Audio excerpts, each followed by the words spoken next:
ओम नमो भगवते वासुदेवाय। ओम नमो भगवते वासुदेवाय। ओम नमो भगवते वासुदेवाय। ओम नमो भगवते वासुदेवाय। ओम नमो भगवते वासुदेवाय। ओम नमो भगवते वासुदेवाय। ओम नमो भगवते वासुदेवाय।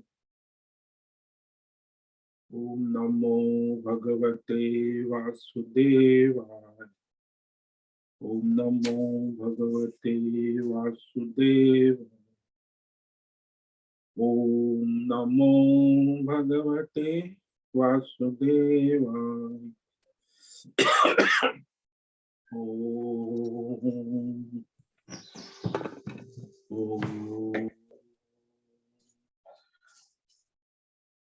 ओम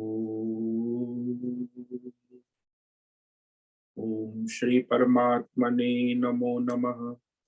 ओम गंगणपतये नमो नमः। ओम सरस्वत्यै नमो नमः। ओम गुरुभ्यो नमो नमः। ओम सहनाववतु सहनौ भुनक्तु सह वीर्यं करवावहै तेजस्विनावधीतमस्तु मा विद्विषावहै। ओम शांति शांति शांति। सदाशिवसमारम्भां शंकराचार्यमध्यमाम् अस्मदाचार्यपर्यन्तां वन्दे गुरुपरम्परां। वन्दे गुरुपरम्पराम्। ॐ पार्थाय प्रतिबोधितां भगवता नारायणेन स्वयं व्यासेन ग्रथितां पुराणम् मध्ये महाभारतम् अद्वैतामृतवर्षिणीं भगवतीम् अष्टादशाध्यायिनीम् अम्ब त्वामनुसन्दधामि भगवद्गीते भवद्वेषिणि गीते भवद्वेषिणि। वसुदेवसुतं देवं कंसचाणूरमर्दनं देवकी परमानन्दं कृष्णं वन्दे जगद्गुरुं। कृष्णं वन्दे जगद्गुरुं। नमस्ते परमं ब्रह्म सच्चिदानंद रूपाय निर्गुणाय नमस्तुभ्यं। ओंकाराय नमो नमः। ओंकाराय नमो नमः। सर्वे दुर्गाणि तरन्तु सर्वे भद्राणि पश्यन्तु सर्वे सद्बुद्धिमाप्नोतु सर्वे सर्वत्र नन्दतु सर्वे सर्वत्र नन्दतु। ओम तत्सत। ओम ओम ओम। आप सभी ऑनलाइन जूम नेटवर्क पर उपस्थित भगवत गीता श्रवण साधकों को आज प्रातः का अभिवादन अभिनंदन अभिवंदन। हरि ओम हरि ओम हरि ओम। हम सबको आज का यह दिव्य दिन तन मन धन जन देश काल विषय वस्तु परिस्थिति अवस्थाएं आध्यात्मिक भौतिक दैविक क्षेत्र सभी को अपने अपने पूर्व में अनंत जन्मों में किए हुए संचित पाप पुण्य धर्म अधर्म कर्म के पके हुए फल स्वरूप वर्तमान में आज अपने अपने प्रारब्ध अनुसार सबको परमेश्वरी योग माया के माध्यम से प्रसाद स्वरूप में प्राप्त हुआ है। अतः आज का यह दिव्य दिन परमार्थ हेतु निष्काम सेवा यज्ञ देव यज्ञ ऋषि यज्ञ पितृ यज्ञ ध्रुव यज्ञ भूति यज्ञ सात्विक दान शारीरिक वाचिक मानसिक तप निष्काम कर्म योग ध्यान योग भक्ति योग ज्ञान योग साधनाएं वेद शास्त्रों का अध्ययन अध्यापन उपासना आराधना के लिए समर्पित करे और कराए। अत्यंत दुर्लभ मनुष्य जीवन की प्रत्येक क्षण परमार्थ हेतु सार्थक करे और कराए। आज विक्रम संवत 2079 पौष मास कृष्ण पक्ष की द्वादशी तिथि। ये दोपहर को 1:17 तक है। उसके बाद त्रयोदशी तिथि लग जाती। आज है ज्येष्ठा नक्षत्र 3:16 तक। उसके बाद मूला नक्षत्र लग जाती। आज है गुरुवार, गुरु आराधना दिन। और यहाँ ऋषिकेश का रात्रि का न्यूनतम तापमान 5 डिग्री और दिन का अधिकतम तापमान 21 डिग्री। वायु की गति 5 से 10 किलोमीटर प्रति घंटा चल रही है। और ईस्वी सन 2023 19 जनवरी 19 जनवरी 2023 सुबह के 7 बजने वाले हैं। Morning 7 AM। कलयुग का प्रथम चरण 5247वां वर्ष 7वां वर्ष मनवंतर श्वेत वराह कल्प ब्रह्मा जी का 26वां दिन और 51वां वर्ष अभी चल रहा है। ऐसे अनंत कोटि ब्रह्मांडीय परमेश्वरी योग ऐश्वर्य माया के अंतर्गत ये हमारा एक ब्रह्मांड। इस ब्रह्मांड में ये हमारी पृथ्वी लोक। पृथ्वी लोक में समुद्र के ऊपर जम्बू द्वीप और जम्बू द्वीप में वैदिक राष्ट्र भारत, उत्तर हिमालय प्रांत, उत्तराखंड राज्य, टिहरी जिला और हिमालयन हरी भरी शिवालिक पर्वतमाला के अंतर्गत मणिकूट पर्वत के ऊपर नीलकंठ महादेव के सामने ऋषिकेश नगरी, मुनि की रेती शीशम जाड़ी अवधूतबाड़ा आश्रम के सी ब्लॉक के 5 नंबर कमरे से पहले मंजिले से गंगा किनारे से हम स्वामी उत्तमानंद सरस्वती भगवद गीता के आचार्य शिष्य स्वामी चिन्मयानंद सरस्वती महाराज चिन्मय मिशन कैलादैत वेद व्यास भगवत पाद शंकराचार्य श्रृंगेरी संन्यास परंपरा से शिक्षित दीक्षित सनातन वैदिक भारतीय हिंदू धर्म अनुसार संपूर्ण भगवद गीता ज्ञान यज्ञ ऑनलाइन जूम नेटवर्क पर चैतन्य में जीवंत लाइव प्रसारण के अंतर्गत व्याख्यान माला में अध्याय 18 के श्लोक नंबर 18 पर संस्कृत एवं हिंदी में व्याख्यान करेंगे।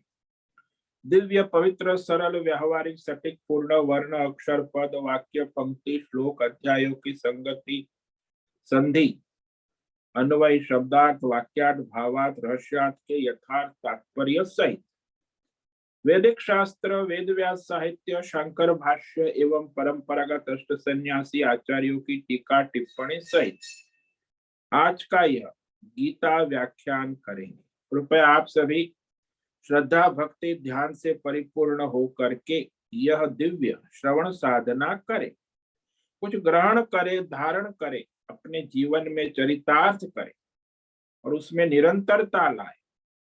अपनी अपनी आध्यात्मिक भौतिक दैवी अशांति द्वंद्व मोह विक्षेप और शास्त्रीय भ्रम भ्रांति से रहित होकर के शरीर इंद्रिय प्राण मन वचन कर्म से एक रूप एकाग्र होकर शुद्ध सात्विक सूक्ष्म वैदिक शास्त्र अनुसार भगवत विवेक बुद्धि करें।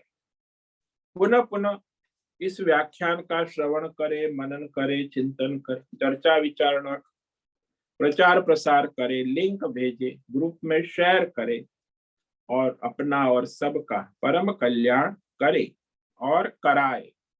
ओम तत्सत। ओम ओम ओम। तो कल हमने श्लोक नंबर 17 पर व्याख्यान किया था, जिसमें भगवान ने कहा कि कर्तृत्व अभिमान से रहित होकर कर्तव्य कर्म करने वाले को कर्म का बंधन यस्य नाहंकृतो भावो बुद्धिर्यस्य न लिप्यते अत्वापि स इमान् लोकान् न हन्ति न निबध्यते। जिस मनुष्य का अहंकृत मैं करता हूं ऐसी अज्ञान बुद्धि वृत्ति संकल्प तो वह वृत्ति संकल्प उपाधि से उत्पन्न मैं करता हूं, मैं भोगता हूं, मैंने किया, ऐसी वृत्ति, ऐसा संकल्प नहीं है, निश्चय नहीं है, यानी मैं और मेरा नहीं है। तो किसका है भाई? अरे प्रकृति का है, प्रकृति का चल रहा है। तो जिसकी बुद्धि में यह विवेक है, तो वह इस सांसारिक, आध्यात्मिक, भौतिक, दैवी सभी प्रकार के कर्मों में न लिप्यते, यानी लिप्त नहीं होता, असंग रहता है, संग नहीं करता।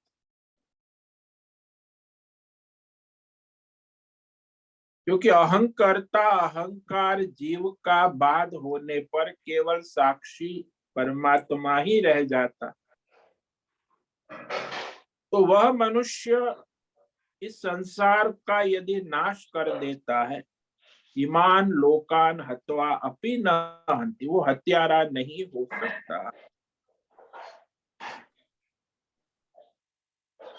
तो वास्तव में जब तक ये अहंकर्ता वृत्ति है, अहंकार जिसको कहते हैं, जीव वृत्ति, मैं देवदत्त, ये मेरा परिवार, मेरा संसार, मैं और मेरा, ये जीव वृत्ति का त्याग हो गया है ना, वह सन्यासी परमात्मा मैं हो जाता। तो वहां जीव और जगत से प्रकृति का संबंध है, परमात्मा तो उससे असंग निर्लेप है, सत्ता मात्र है।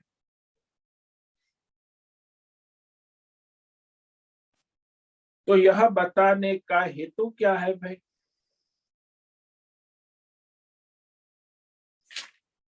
कि भाई मनुष्य करता है, तो कर्म का रहस्य क्या है? मनुष्य करता नहीं है तो कौन करता है, कैसे करता है?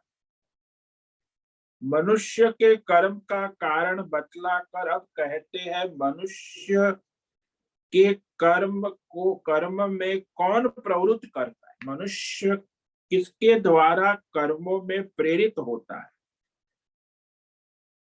और कर्म की प्रवृत्ति प्रेरणा का हेतु क्या है, कर्म का प्रेरक बल क्या है। तो ये आगे 10 श्लोक में भगवान कहेंगे। बड़ा रहस्यमय कर्म का तत्व, कर्म का ज्ञान विज्ञान, तो वह भगवान कहने जा रहे कि वास्तव में जिससे अहंकर्ता भाव नहीं है, वह शरीर से परे है, भगवत बुद्धि वाले है ना, इसीलिए वह अकर्ता है। जो मनुष्य सब परमात्मा मैं है ऐसा जिसकी बुद्धि का निश्चय हो गया, वह यहाँ मुक्त है, जीवन उसका मुक्त है। लेकिन जब तक उसे अहंकार है, मैं करता हूं, मैं भुगता हूं, ये मेरा है, ये तेरा है, तो प्रकृति माया से बंधन में है। अब कर्म को कौन प्रेरणा देता है, प्रेरक बल क्या है? कर्म चोदना, कर्म की प्रेरणा, कर्म संग्रह, और कर्म का आश्रय क्या है, मतलब कर्म के साधन क्या है जीव के पास। तो इसका भगवान यहाँ निरूपण करते हैं श्लोक नंबर 18 में, कि परम कर्म के विषय में जो बहुत सारी भ्रांतियां हैं, उसका यहाँ भगवान निराकरण करते। ज्ञानम ज्ञेयम परिज्ञाता त्रिविधा कर्म चोदना करणम कर्म करते ते त्रिविध कर्म संग्रह।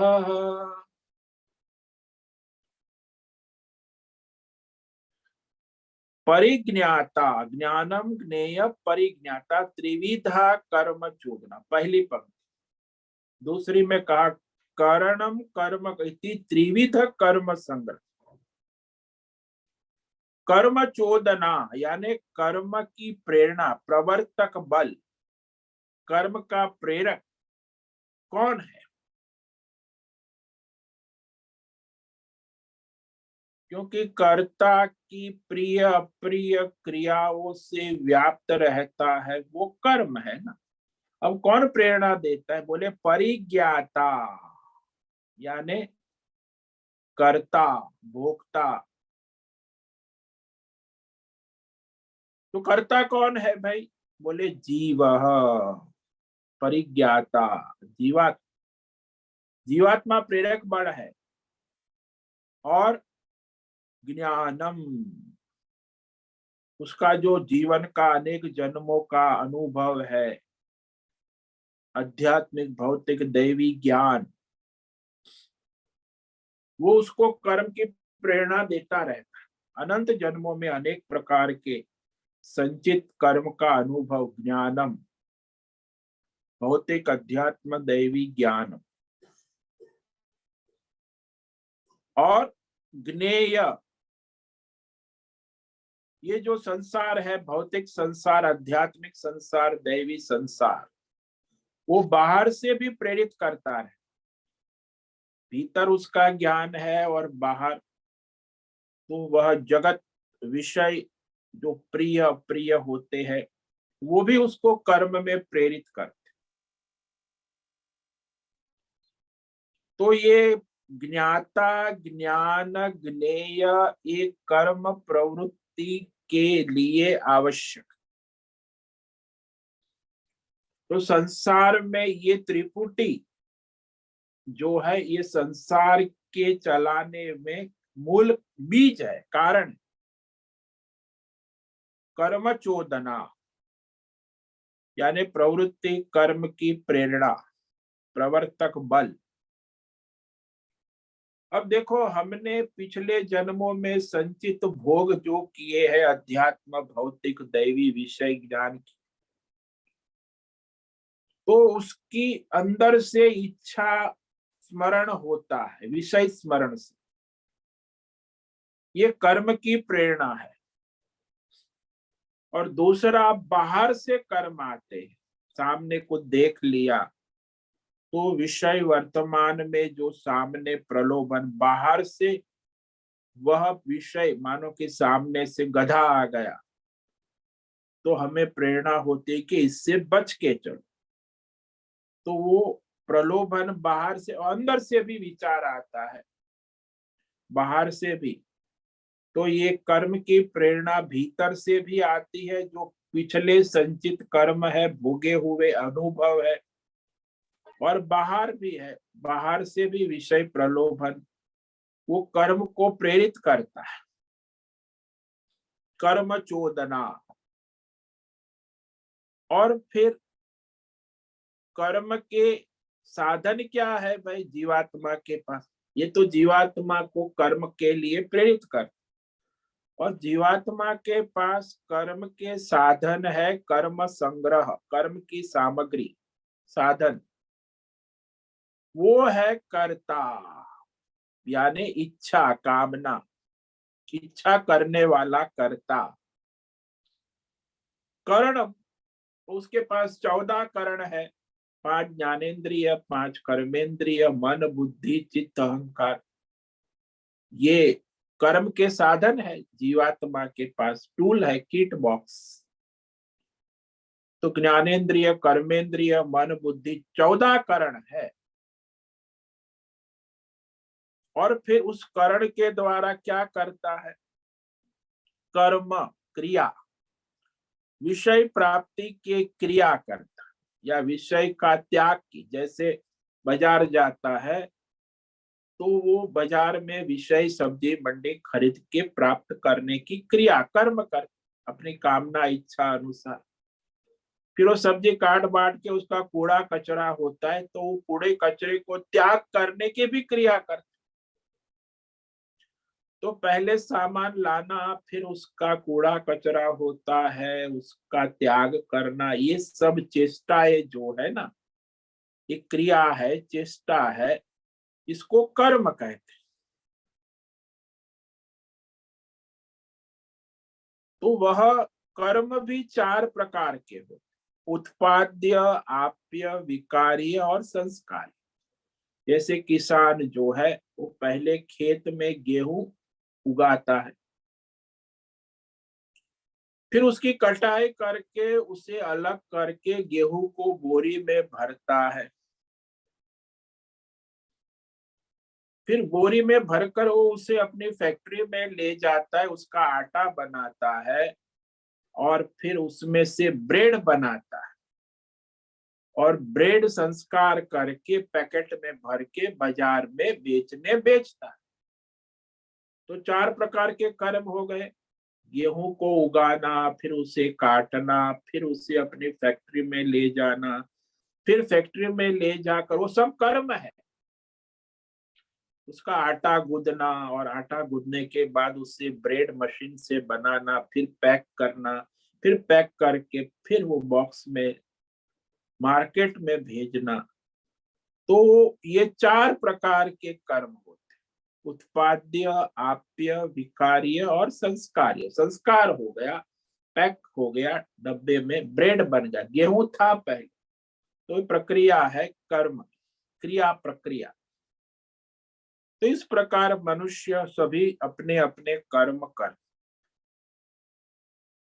तो कर्म सिद्ध करने के लिए जरूरी साधन तो है, वह उसको कर्म करने की इच्छा, कर्ता, कर्म करने वाला, कर्ता, और उसके पास 14 करण होना आवश्यक है। वो भी ठीक से काम करे, 5 ज्ञानेन्द्रिय, 5 कर्मेंद्रिय, मन, बुद्धि, चित्त, अहंकार, और फिर वह क्रिया विषय की प्राप्ति और विषय का त्याग, अनेक प्रकार की क्रिया चेष्टाएं करता है। तो ये सारे 3 प्रकार के कर्म के साधन कहे। अब ये जो कर्म का रहस्य ये है कि मनुष्य जो है उसके लिए समझना, ये कर्म की व्याख्या वास्तव में शास्त्रों में कहा, कर्ता की भला बुरी चेष्टा वो अपने 14 करण, 5 ज्ञानेन्द्रिय, कर्मेंद्रिय, मन, बुद्धि, कर्णों के द्वारा किया जाने वाली चेष्टा को कर्म कहते। जैसे वृक्ष को पानी पिलाना भी कर्म है और वृक्ष को काटना भी कर्म है। तो इस तरह यह प्रवृत्ति जो होती है उसमें ये सारे साधन आवश्यक। ज्ञानम ज्ञेयम परिज्ञाता, यानी भौतिक अध्यात्म दैवी विषय का संचित अपने पूर्व जन्मों का संस्कार ज्ञान, और ज्ञान के विषय भी जो है भौतिक अध्यात्म दैविक, जो उसके पास है, दूसरे बाहर भी है, और वह जो जीव है भोक्ता, ज्ञाता, तो जीवात्मा भी होना आवश्यक है। तो कर्मों के 3 प्रकार के प्रवर्तक है, ज्ञाता, ज्ञान, ज्ञेय। और करण, कर्म और कर्ता, ये 3 प्रकार के कर्म के साधन है। कर्म का आश्रय, इसके आश्रय से जीवात्मा कर्म करता है, तो उसमें उसका आश्रय भी होना आवश्यक है। कर्म चोदना, कर्म के प्रवृत्ति प्रेरक करने वाला यह 3, ज्ञाता, ज्ञान, ज्ञेय, उसके द्वारा ही उसे कर्म की प्रेरणा होती रहती, भीतर से और बाहर से। अब ज्ञान है कर्म की प्रवृत्ति के लिए जिसके द्वारा सब जाना जाता है, भौतिक अध्यात्म दैव, तो बहुत सारा ज्ञान है ना, और जिसको जैसा ज्ञान होता है वो वैसा कर्म करता है। तो बहुत चीज जानी जाती है और उसकी आवश्यकता है। ज्ञानेन अनेन इति ज्ञान, जिसके द्वारा जान लिया जाता है वह ज्ञान। तो आप पुस्तक के द्वारा जानते हो, अपने अनुभव के द्वारा जानते हो, श्रवण के द्वारा जानते हो, तो जिसके द्वारा जाना जाए वो ज्ञान है। ज्ञायते अनेन इति ज्ञान। अब सभी विषयों को कौन जानता है? बोले सभी विषयों को वह परमात्मा जानने वाला है, अंतरात्मा। तो उसी अंतरात्मा परमात्मा उपस्थित होने से कुछ भी जाना जाता है। तो परमात्मा की उपस्थिति में ही वह शरीर में मन काम करता है, बुद्धि निश्चय करती है, अहंकार होता है, वह आंख देखती है, कान सुनता है, पैर चलता है। अंतरात्मा परमात्मा न होने पर कान सुनेगा नहीं, आंख देखेंगे नहीं, मन सोचेगा। तो अंतरात्मा परमात्मा की उपस्थिति होने से ही हमें सारे इंद्रिय के विषयों के अध्यात्म भौतिक दैवी ज्ञान होते हैं। तो जितने भी भौतिक अध्यात्म दैवी विषय संसार में है, उसमें वह परमात्मा ही उपस्थित है, वह ज्ञान स्वरूप, समान भाव से ज्ञान रूप में, और वही सभी विषयों को प्रकाशित करता है। ज्ञान स्वरूप से परमात्मा ही अध्यात्म भौतिक दैवी ज्ञान को प्रकाशित करता रहता है। जैसे किसी को कहे कि ये घड़ा है, ये कपड़ा है, ये लकड़ा है, तो विषय ज्ञान है, लेकिन विषय ज्ञान को प्रकाशित कौन करता है? मैं। तो आत्मा है वही सभी प्रकार के ज्ञानों को प्रकाशित करता है। तो उस परमात्मा की सत्ता होने मात्र से हम सभी अध्यात्म भौतिक दैवी ज्ञान को जाना जाता है। सब कुछ जाना जाता है, लेकिन उसकी उपस्थिति होना आवश्यक। ठीक जैसे दृष्टांत ले लो कि हम जिस कमरे में बैठे हैं वहां बल्ब ट्यूबलाइट प्रकाशित हो रही, और बल्ब और ट्यूबलाइट के द्वारा हमारे कमरे के सारे विषय, वस्तु, उपकरण प्रकाशित हो जाते हैं। तो प्रकाशित होके हम उसे देखते भी है कि कमरे में ये सोफा है, ये टेबल है, ये कुर्सी है, ये कपड़ा है, ये टीवी है, ये मोबाइल है, जो भी कमरे में उपलब्ध विषय है, तो सभी विषयों का हमें प्रकाश में ज्ञान होता है। कमरे के उपकरण के प्रकाश में जानी जाती है कि भाई ये विषय है। यदि लाइट नहीं है तो हम कोई विषय को जान नहीं सकते। तो जानने की क्रिया करने वाला और प्रकाश करने की क्रिया करने वाला वो बल्ब है, वो ट्यूबलाइट, जो कमरे के विषयों की जानकारी भी देता है और कमरे में प्रकाश को प्रकाशित भी करता, तो वह प्रकाश स्वरूप भी है। तो बल्ब में कोई संदेह भी कर सकता है कि यह तो अपने आप कैसे जलता है। बोले नहीं, बल्ब है, उससे प्रकाशित करने के लिए बिजली करंट आने से बल्ब जलता है, वो अपने आप प्रकाशित नहीं होता। बिजली करंट से बल्ब प्रकाशित होते हैं, वह प्रकाश रूप है।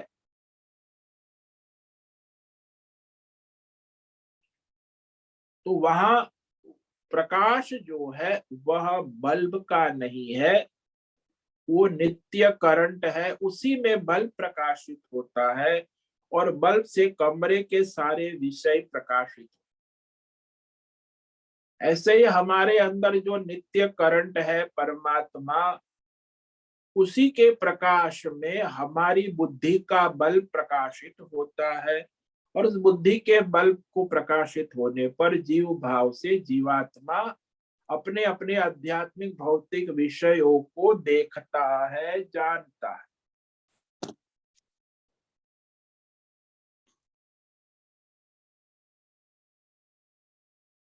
तो वास्तव में यहाँ वह प्रकाश जो नित्य अखंड हमारे जीवात्मा को भी प्रकाशित करता है और हमारे अंतकरण को भी प्रकाशित करता है, हमारी इंद्रियों को भी प्रकाशित करता है और हमारे सभी प्रकार के कर्मों को भी प्रकाशित।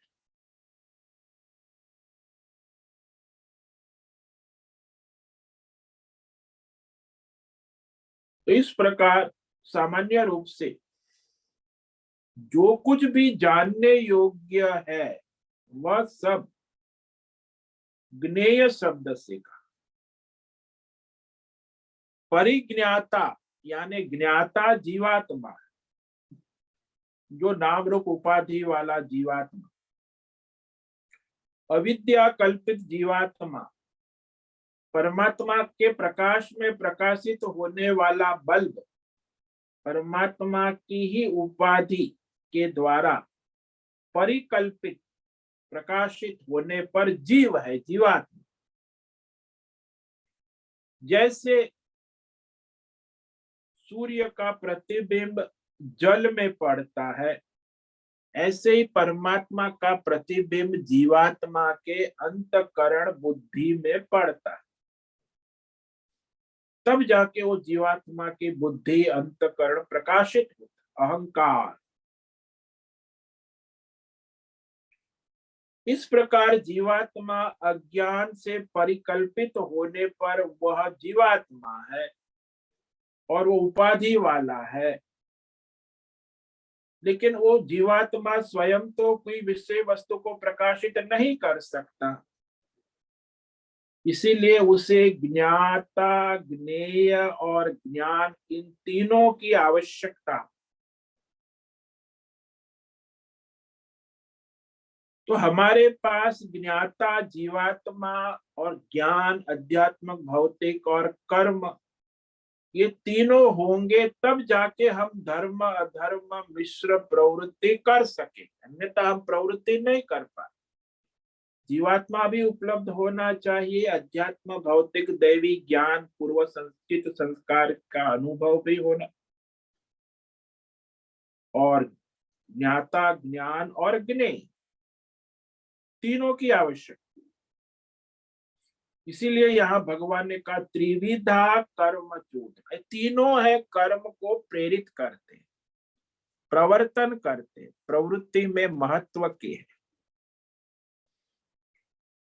तीनों फिर साथ में कैसे करते, बोले एक तो संचित प्रेरणा से और दूसरे वर्तमान में बाहर सामने विषय मार्केट एडवर्टाइजमेंट के विषय प्रलोभन से भी वो प्रेरित होता है कर्म करने के, या अंदर से अपनी संस्कार वासना संचित कर्मों से भी वो प्रेरित होता है। लेकिन उसमें जीवात्मा होना आवश्यक है, ज्ञान होना आवश्यक है और उसके पास वह भौतिक संसार भी होना आवश्यक, ज्ञाता ज्ञान ज्ञेय, तभी जाके वो धर्म अधर्म मिश्र प्रवृत्ति होती है। कोई भी विषय है, जैसे हम किसी विषय को जानते हैं तो वह बुद्धि की वृत्ति के द्वारा जानते हैं।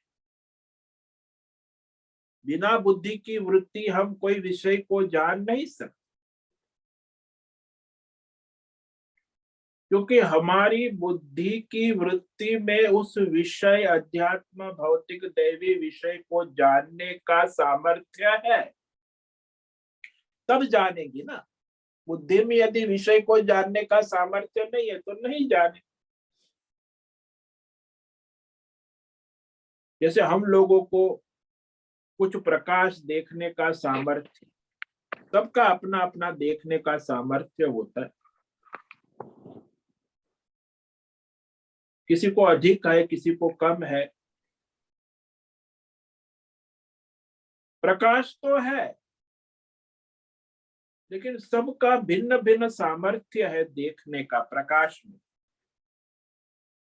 तो हम संसार में कुछ प्राणी ऐसे हैं जो दिन के प्रकाश में देखते हैं, कुछ प्राणी ऐसे जो रात में प्रकाश न होते हुए भी देखते, कुछ ऐसे हैं जो रात और दिन दोनों में समान रूप से देख। उल्लू होता है, वो दिन में चौंधिया जाता है, रात को देखता है, उसको सब दिखता है, चूहे रात को, दिन में नहीं देखता। कौवा है, वो दिन में देखता है, रात में नहीं देखता। बिल्ली है, वो दिन में भी देखती है, रात में भी देखती है, उसे रात्रि में भी प्रकाश दिखता है तो सूर्य का ही प्रकाश रात्रि में भी है। तो प्रकाश रूप सूर्य है, वह उपस्थित है और नहीं है, फिर भी कौवे को दिन में देख सकता है, यदि कौवा न रात में नहीं देख सकता। अभी कौवे का न देखने का कारण केवल अंधकार नहीं, उसकी वो शक्ति नहीं है देखने की रात में।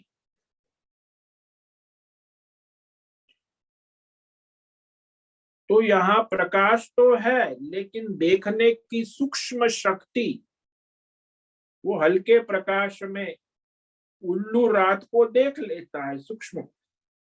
कौवे की आंख जो है रात को नहीं देख सकती, क्योंकि उसके पास वह सूक्ष्म आंख देखने की नहीं है।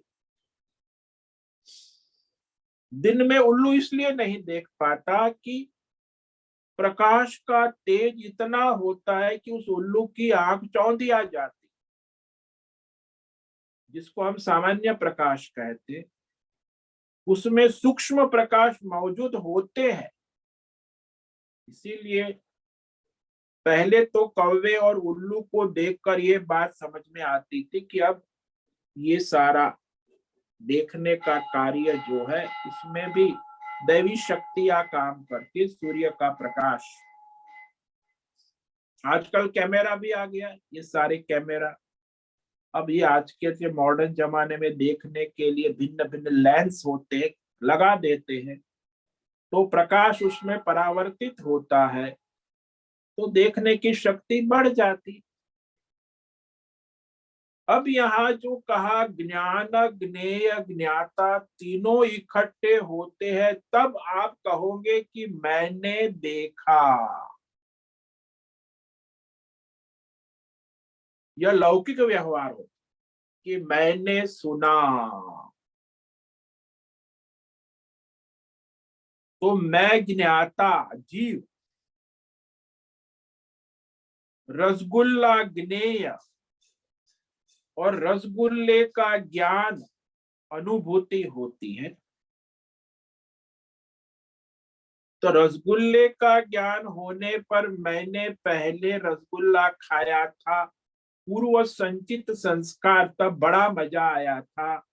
यह पूर्व संचित स्मृति के बाद वह पुनः स्मरण होता है, फिर वो रसगुल्ला खरीदने की इच्छा होती है कि अरे पुनः उस रसगुल्ले का आनंद ले। अब खरीदने के लिए वो बाजार की ओर जाता है कि आज तो मैं रसगुल्ला खरीदूंगा, खाऊंगा। और वहां पहुंचता है, जेब में हाथ डालता है तो जेब में जो है उसको था कि 100 रुपये है, लेकिन जेब से निकालता है तो 10 की नोट निकलती। हालांकि उससे रसगुल्ले खाने की इच्छा है, वो बाजार दुकान पर भी पहुंच गया है, लेकिन जेब में केवल 10 रुपये है। उसे ज्ञान हुआ, ज्ञेय रुपया मैंने, मेरे पास इतना है। तो ज्ञाता ने जाना कि 10 रुपये से तो रसगुल्ले नहीं खरीद सकते। तो जीवात्मा ने निश्चय बदल दिया, वो दुकान से वापस लौट आया। अब वो रोकने का काम किसने किया? उसका ज्ञान हुआ ना उसे, उसी ने। वो तो ज्ञाता तो उपस्थित है, ज्ञेय विषय भी है, रसगुल्ले भी दुकान, लेकिन उसको ज्ञान हुआ कि इसको खरीदने के लिए मेरे पास पर्याप्त पैसे नहीं है। तो वह कर्म नहीं हुआ रसगुल्ले खरीदने का। तीनों चीज इकट्ठी होनी चाहिए ना, ज्ञाता, ज्ञान और ज्ञेय, तब जाके वो विषय का ग्रहण या त्याग हो सकता है। तो विषय को ग्रहण करने में भी आवश्यक है ज्ञाता, ज्ञान, ज्ञेय, और विषय का त्याग करने में भी, छोड़ने की क्रिया में भी आवश्यक है ज्ञाता, ज्ञान, ज्ञेय। तो ये सारे कर्म का प्रारंभ करने वाले प्रेरक बल, ये तीन ही है, ज्ञाता, ज्ञान और ज्ञेय। जीवात्मा, उसका आध्यात्मिक भौतिक दैवी ज्ञान, और उसके आसपास जो संसार है अध्यात्म, वो संसार, ज्ञेय, जगत, विषय, ये तीनों ही उसे कर्म के लिए प्रेरित करते हैं। तो इस प्रकार आज हमने कर्म चोदना, कर्म की प्रेरणा जीवात्मा को कैसे होती है, ये भगवान ने पहली पंक्ति में कहा। अब दूसरी पंक्ति में वह कर्म के साधन उसके पास क्या है जीवात्मा, तो वो भगवान कह रहे, इस पर हम कल व्याख्यान करेंगे। कर्ता करणम कर्म, तो कर्ता उसकी इच्छा, करने की इच्छा, कर्ता, अहंकर्ता। और उसके पास 14 करण है, 5 ज्ञानेन्द्रिय, 5 कर्मेंद्रिय, मन, बुद्धि, चित्त, और उसके द्वारा वह विषय प्राप्ति और विषय त्याग की प्रवृत्ति करता है, कर्म। ये 3 कर्म के साधन है, कर्म संग्रह, कर्म की सामग्री। इस पर हम कल व्याख्यान करेंगे। तो आज जो हमने कर्म चोदना पर व्याख्यान किया उसे संक्षेप में कह देते हैं।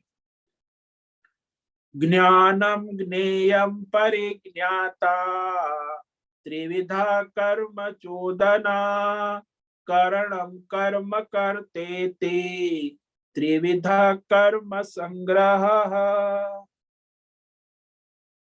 कोई भी कर्म करना है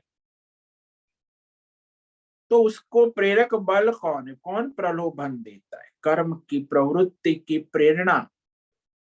तो उसमें कर्म चोदना कहा ना, कि आपने संचित जो भोग किए हुए, अनुभव किए हुआ अध्यात्म भौतिक ज्ञान, उसका स्मरण होता है वर्तमान में, पुनः उसकी कर्म की प्रेरणा होती।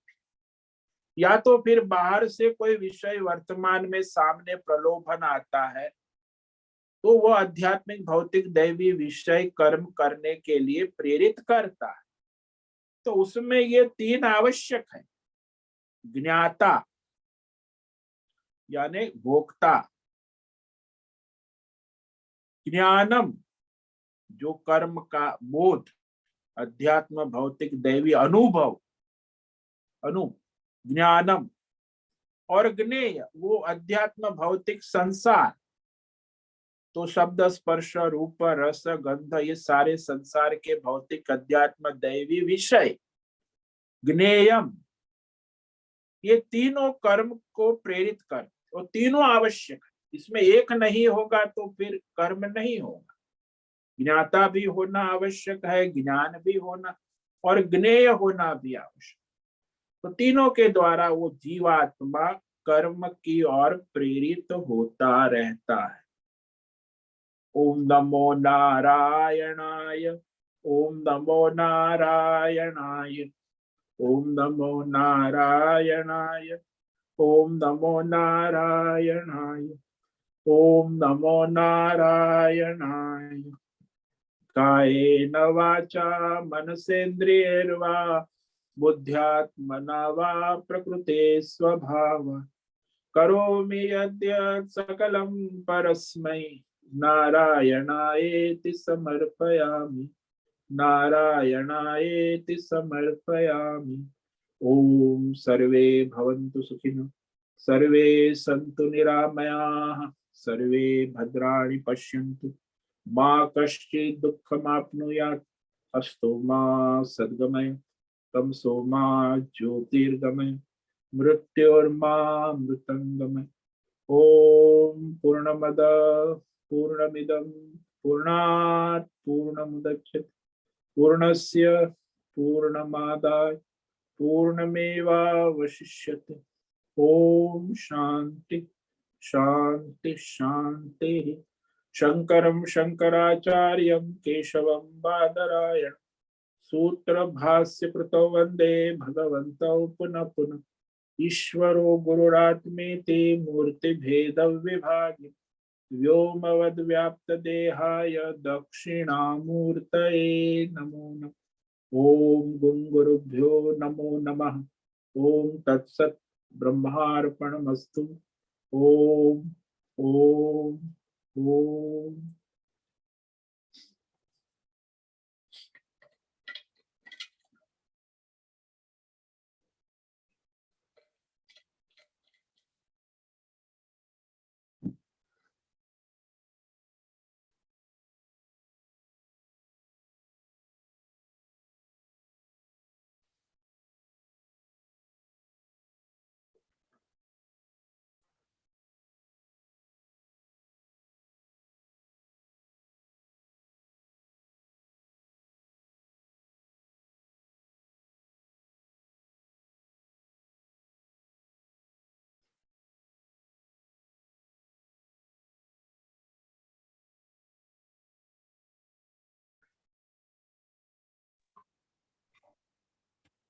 जय गुरुदेव, सुप्रभातम। ओम नमः। यहाँ बोलो। हाँ, यहाँ परिज्ञाता का अर्थ बताओगे आप? क्यों प्रकृति ईश्वर है ऐसा? परिज्ञाता का मतलब होता है जो भोक्ता जीव, कर्ता जीव। तो जो अपने को कर्ता भोक्ता मानता है वो अज्ञानी जीवात्मा।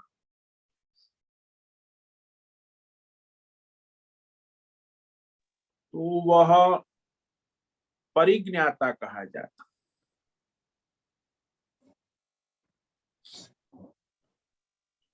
तो जब तक वो जीवात्मा नहीं होगा तो फिर ज्ञान कौन प्राप्त करेगा और संसार को कौन देखेगा? संसार भी होना आवश्यक है, उसका भौतिक अध्यात्म ज्ञान होना भी, और जीवात्मा भी होना आवश्यक है ना, तीनों। तो परिज्ञाता मतलब जीवात्मा, कर्ता भोक्ता। और ज्ञान मतलब आपका जो संचित है भोगवे संचित अध्यात्म भौतिक दैवी ज्ञान, और जो वर्तमान में भी प्रलोभन आते रहते वो विषय ज्ञान। और ज्ञेय, ये अध्यात्म भौतिक दैवी आपके आसपास जो संसार है वो ज्ञेय है।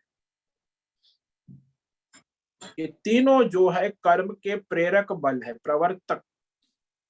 संसार भी होना आवश्यक है, जीवात्मा भी होना आवश्यक है, और उसके पास अनुभव ज्ञान होना भी आवश्यक। कर्म भोग के लिए जो बोध है, ज्ञान, पूर्व तभी तो संस्कार। करे। हाँ पूर्व संस्कार। हाँ, वो पूर्व संचित संस्कार, भोगे हुए विषयों के संचित विषय ज्ञान से उसको इच्छाएं उत्पन्न होती है, विषय स्मरण होता है ना। तो विषय स्मरण उससे कर्म की प्रेरणा देते। जैसे आपको अपनी बहन का स्मरण हो गया, भाई का तो पूर्व में संचित है तो वो फिर स्मरण हो गया तो आपने फोन लगा दिया, कर्म की प्रेरणा हो गई, तो अंदर से प्रेरणा आई ना। कभी कभी सामने ही आ गया तो सामने से भी प्रेरणा होती है कि चलो भाई आ गया उसके लिए ये करना है, तो वर्तमान विषय सामने प्रलोभन देकर बाहर से प्रेरणा कर, तो हाँ। दोनों ओर से प्रेरणा होती है कर्म करने की। तो परिज्ञाता एक प्रकार से आप जो बल्ब का दृष्टांत देते हो तो प्रकृति हुए हम। हाँ, तो आप जीवात्मा हो तो प्रकृति के अंतर्गत ही हो ना। हाँ। तो जीवात्मा ज्ञाता होना आवश्यक है ना, उपलब्ध होगा तभी तो जीवात्मा अपने ज्ञान के अनुसार अपने संसार के विषयों की ओर प्रेरित होगा, नहीं तो कैसे होगा।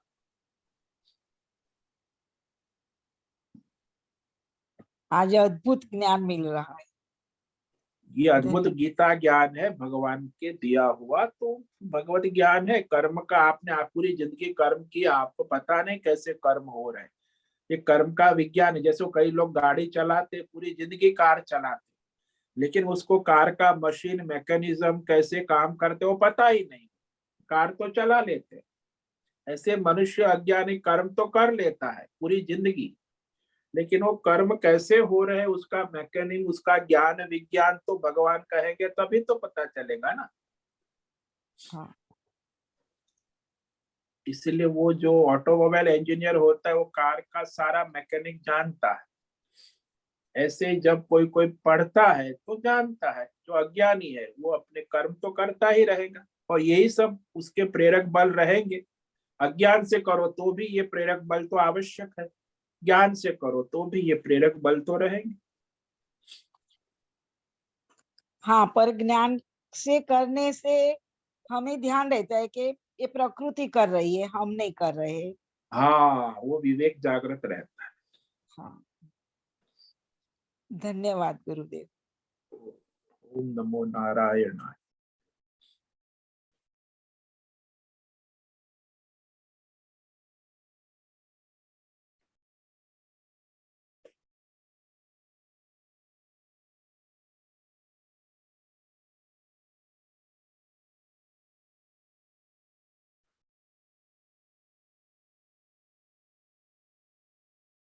तो अभी ये जो अपना गीता ज्ञान यज्ञ जो है 18वां अध्याय चल रहा है, 18वां श्लोक आ गया है, तो मार्च तक ये ज्ञान यज्ञ समाप्त हो जाए। अब मार्च के बाद कई साधकों ने मुझे कहा कि फिर से ये ज्ञान यज्ञ प्रारूप प्रारंभ रखे, तो आपका भी क्या सुझाव है, आप क्या चाहते हैं, कैसे ज्ञान यज्ञ। वो भी 2.5 साल चलेगा, ये 2.5 साल हो रहे, 820 व्याख्यान हो गए, तो आगे ज्ञान यज्ञ जारी रखना है, उसके बारे में आपका क्या सुझाव है। तो इसके लिए एक सत्संग हम रखेंगे रविवार को 22 जनवरी 22 जनवरी शाम को 6:30 से 7:30 के बीच में। तो 6:30 बजे प्रार्थना करेंगे, फिर थोड़ा सत्संग सबका विचार जानेंगे, और फिर उसके बाद प्रश्नोत्तरी भी आप कर सकते हैं, और 6:30 से 7:30 के बीच में ये आगे के कार्यक्रम के विषय में कुछ विचारणा करेंगे। तो आप लोग सुन रहे हैं, तो आप उस शाम के सत्संग में आए, और आपके सामने इस जूम नेटवर्क पर ही हम लाइव सत्संग करेंगे कि उसके बारे में आपके सुझाव क्या है, आगे क्या कैसे, तो कितने लोग उसमें लाभ आप लेंगे, दूसरे को कैसे जोड़ा जा सकता है, तो ये सब चर्चा विचारणा हम करेंगे। तो अगले रविवार को आप में से कितने लोग आ सकते हैं शाम को मीटिंग में, रविवार शाम को 6:30 से 7:30 बजे तक। तो जो आ सकते हैं तो वो अपना कहे। मैं रहूंगी स्वामी जी। हाँ स्वामी जी रहेंगे। हाँ जी, हम भी रहेंगे। मैं भी रहूंगा ठीक मैं भी रहूंगा स्वामी जी। अच्छा, आप मैं भी रहूंगी स्वामी जी। मैं भी। हाँ मैं भी रहूंगा स्वामी जी। हाँ जी।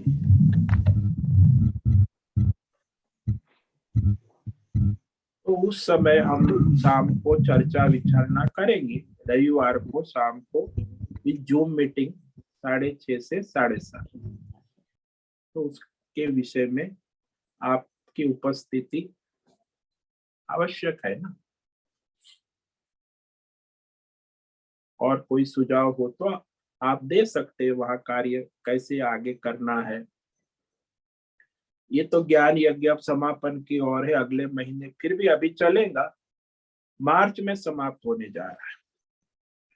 उसके बाद फिर दूसरा ये जो कोर्स 2.5 साल का गीता ज्ञान यज्ञ हुआ ना, संपूर्ण गीता, तो आगे फिर सुझाव है, इसीलिए फिर कहा चलो आगे यदि चालू रखना है तो आप लोगों में कितने लोग उसमें पुनः जुड़ेंगे और दूसरे लोगों को जोड़ेंगे।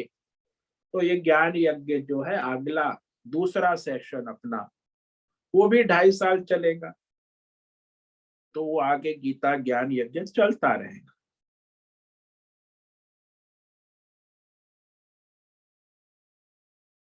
तो इसमें आप विचार करना, सब अपना अपनी क्या सोच, फिर आप 6:30 बजे रविवार को हम मिलेंगे, तब चर्चा विचारणा करेंगे और विशेष।